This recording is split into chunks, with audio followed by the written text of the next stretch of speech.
সন্তানদের জীবনবোধ তৈরি করার জন্য শিক্ষণীয় কার্টুন, ফিল্ম বা বিভিন্ন ভিডিও দেখানো যাবে কিনা, এ ব্যাপারে ইসলামের কোনো বিধিনিষেধ আছে কি? যদি কার্টুনে কোনো মিউজিক না থাকে, অশ্লীল কোনো কিছু না থাকে, ইমান বিধ্বংসী কোনো কিছু না থাকে, তাহলে সেক্ষেত্রে পরিমিত এবং ভারসাম্য রক্ষা করে সন্তানকে এ ধরনের ভিডিও দেখানো যেতে পারে। কিন্তু সর্বোচ্চ সতর্ক থাকতে হবে এগুলো বাচ্চার যেন আসক্তির কারণ না হয়। আজকাল সাধারণত আমরা ডিভাইসে যখন সন্তানদেরকে নিয়ে যাই তখন তাদেরকে ফেরানোটা কঠিন হয়ে যায় এবং তারা কিন্তু আসক্ত হয়ে যায়। পরবর্তীতে তারা সেখান থেকে খুব ভয়াবহ একটা পর্যায়ে চলে যায়। বিধায় সেটিকে মাথায় রেখে এটি করা যেতে পারে। সবচেয়ে ভালো হয় এগুলোকে অ্যাভয়েড করে যদি আপনি সন্তানকে সরাসরি হাতে কলমে দিনী শিক্ষা দিতে পারেন এবং তার বিনোদনের জন্য ফিজিক্যাল এক্সারসাইজ হয় সেরকম খেলাধুলা সহ বিভিন্ন রকমের খেলাধুলার উপাদানের ব্যবস্থা আপনি করতে পারেন। চোখ বন্ধ করে নামাজ পড়ি। একজন বলল, চোখ বন্ধ করে নামাজ পড়া হারাম, নামাজ হবে না। কিন্তু চোখ বন্ধ করে নামাজ পড়লে আমার ভালো লাগে এবং মনোযোগ বেশি থাকে। আপনার কাছে সঠিক বিষয়টা জানতে চাই। মৌলিকভাবে খোলা রেখে নামাজ পড়া উচিত। স্বাভাবিকভাবেই চোখ খোলা রেখে নামাজ পড়তে হবে। যদি কেউ চোখ বন্ধ করে নামাজ পড়েন, তাহলে সেটা সাধারণত মাকরুহ হয়, অপছন্দনীয় হয়, সুন্নাহর খেলাফ হয়। যদি কেউ চোখ বন্ধ করে নামাজ পড়লে তার মনোযোগ থাকে এবং খুশু-খুজু থাকে, তার ফোকাস ঠিক থাকে, জাস্ট মনোযোগ ঠিক থাকার প্রয়োজনে যদি কেউ এটি করে, তাহলে সেটা মাকরুহ হবে না, সেটা জায়েজ হবে। সম্প্রতি মিরপুরে এক বৃদ্ধা মারা গেছেন। অনেকে ধারণা করছেন তিনি বেশ কয়েকদিন আগেই মারা গেছেন। কিন্তু তার প্রতিষ্ঠিত সন্তানরা তার যথাযথ শুশ্রূষা করেননি। বাবা-মায়ের সেবা করার ব্যাপারে কোরআন সুন্নাহর আলোকে জানতে চাই। আল্লাহ রাব্বুল আলামিনের পর, আল্লাহর হাবিব মুহাম্মদ সাল্লাল্লাহু আলাইহি সাল্লামের পর পৃথিবীতে সবচেয়ে বেশি যে মানুষটি আমাদের শ্রদ্ধা, ভালোবাসা এবং আমাদের সেবা যত্ন পাওয়ার হকদার তারা হলেন আমাদের মা এবং বাবা। অতএব এই মা-বাবার প্রতি যদি কেউ দায়িত্বহীন আচরণ করে, তিনি যদি নিজেকে মুসলমান পরিচয়ও দেন, তারপর তিনি আসলে আল্লাহর খাতায় ভালো মুসলমান হতে পারবেন না। কারণ একটা হাদিসে রয়েছে, রিদার রব্বি ফি রিদাল ওয়ালিদাইন ওয়া সাখাতুর রব্বি ফি সাখাতিল ওয়ালিদাইন। আল্লাহর সন্তুষ্টি মা-বাবার সন্তুষ্টিতেই নিহিত, আর আল্লাহর অসন্তুষ্টিও মা-বাবার অসন্তুষ্টির মাঝে নিহিত। এজন্য একজন মানুষ তিনি তার বাবা-মাকে সন্তুষ্ট রাখবার সর্বোচ্চ এবং সর্বতোভাবে চেষ্টা চালাবেন। এটি তার কর্তব্য।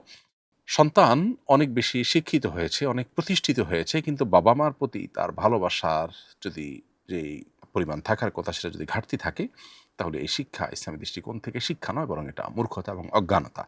এজন্য ইসলাম মানুষকে বস্তুবাদের শিক্ষা না দিয়ে মানুষকে মোরাল এবং নীতিনৈতিকতার শিক্ষাকে দেওয়ার ব্যাপারে বেশি গুরুত্ব আরোপ করে। নীতিনৈতিকতার ব্যাপারে দ্বীনি শিক্ষা দেওয়ার ব্যাপারে ইসলাম গুরুত্ব আরোপ করে, সেটি হলো ফার্জ। সেটা হওয়ার পর যদি কেউ জাগতিক শিক্ষা অর্জন করে সেটি হালাল হতে পারে। অতএব এই ঘটনা আমাদেরকে চোখে আঙ্গুল দিয়ে আবারও দেখিয়ে দিয়েছে যে সন্তানকে তথাকথিত প্রতিষ্ঠিত করার যে প্রতিযোগিতায় আমরা পিতামাতারা অবতীর্ণ হই, এটি সুস্থ প্রতিযোগিতা নয় যদি সেটা নীতি বা নৈতিক শিক্ষা, ধর্মীয় শিক্ষাকে বাদ দিয়ে হয়। আর যদি দ্বীনি এবং নৈতিক শিক্ষার পাশাপাশি তার জাগতিক শিক্ষা শিক্ষিত করবার জন্য বাবা-মা চেষ্টা করেন, প্রতিযোগিতায় লিপ্ত হন, তাহলে সেটা প্রশংসনীয় হতে পারে। আমাদের সামনে খুবই ভয়াবহ একটি আপনার গন্তব্য অপেক্ষা করছে। আমরা দেখি উন্নত পৃথিবীতে বাবা-মা তাদের বার্ধক্য এভাবে, অর্থাৎ ঘরে পচে গলে মৃত্যুর মাধ্যমে তাদের বার্ধক্যের সময়গুলো শেষ পরিণতির দিকে যায়। তো আমরা যদি সেটা না চাই, তাহলে সেক্ষেত্রে আমাদেরকে দ্বীন এবং ইসলাম ধারণ করতে হবে। পশ্চিমাদের অনেক ভালো জিনিস আছে, সেগুলো আমরা গ্রহণ করতে পারি, কিন্তু তাদের এই ফ্যামিলি কালচার সহ যে সমস্ত বিষয়গুলোর করুণ পরিণতি তারা নিজেরাই ভোগ করছে, সেগুলো আমাদের সমাজে আমদানি করা এটা আত্মাহুতি ছাড়া আর কিছুই নয়। এজন্য আমাদের সমাজে যে সামাজিক সৌন্দর্য আছে, আমাদের ধর্মীয় মূল্যবোধ যেটির চর্চা আমাদের সমাজে আছে এখনো পর্যন্ত, সেটি যদি থাকে, তাহলে আমরা পারিবারিকভাবে সুখে থাকবো, শান্তিতে থাকবো। আর পারিবারিকভাবে যে সুখে না, তার সুখ পৃথিবীতে কোথাও নেই। এজন্য উন্নত দুনিয়াতে আমরা দেখি তাদের সুখের সব উপকরণ থাকলেও তারা সুখী নয়। বেশিরভাগ মানুষই কিন্তু দুঃখী এবং ডিপ্রেসড। 2030-এর পর বিশ্ব স্বাস্থ্য সংস্থার তথ্য অনুযায়ী পৃথিবীর সবচেয়ে বড় রোগের নাম হবে ডিপ্রেশন, অর্থাৎ বেশিরভাগ মানুষ, বেশিরভাগ রোগী এই রোগের রোগীই হবে। সেজন্য আমাদের উচিত দ্বীনি এবং নৈতিক শিক্ষার ব্যাপারে গুরুত্ব আরোপ করা, সন্তানদেরকে সে শিক্ষা দেওয়া যাতে করে তারা বাবা-মাকে নিজের জীবনের চাইতে বেশি ভালোবাসেন এবং তার বাবা-মার চাইতে বেশি আপন আর কেউ যেন না হয়। রুকু সিজদায় গেলে আমার মাথা ব্যথা হয়। আমি কি বসে ইশারা করে নামাজ পড়তে পারবো?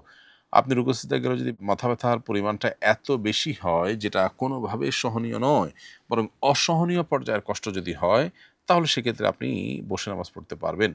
আর যদি সহনীয় হয়, তাহলে আপনাকে রুকু সিজদা করেই নামাজ পড়তে হবে। কারণ রুকু সিজদা করাটাকে আল্লাহ তাআলা ফরজ করে দিয়েছেন, তাই ফরজ বিধানকে বাদ দেওয়ার সুযোগ নেই, বরং যতটুকু সম্ভব সেটি আদায় করতে হবে। হ্যাঁ, যদি মনে হয় যে আপনি অপারগ, ওটা করতে গেলে আপনি কোনো স্থায়ী রোগে পড়ে যাবেন, অনেক বেশি কষ্টের মুখোমুখি হবেন, তাহলে সেক্ষেত্রে আপনি বসে ইশারায় নামাজ পড়তে পারবেন।